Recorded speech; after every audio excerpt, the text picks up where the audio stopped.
На 3 октомври 1995 година, околу 9 часот и 50 минути пред хотелот Бристол во Скопје, беше извршен атентат врз првиот претседател на Република Македонија, Киро Глигоров.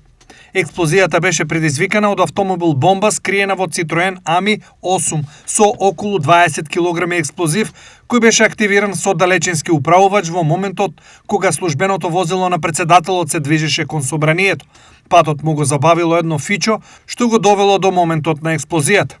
Глигоров го преживеа нападот со тешки повреди на главата, но загина неговиот возач Александар Спировски. Повредени беа и телохранителот Илчо Теовски, како и тројца случајни минувачи. Истрагата, што ја водеше тогашниот министер за внатрешни работи Љубомир Фрчковски, беше обемна. Биле претресени над 30.000 возила, повеќе од 15.000 објекти и легитимирани околу 188.000 лица.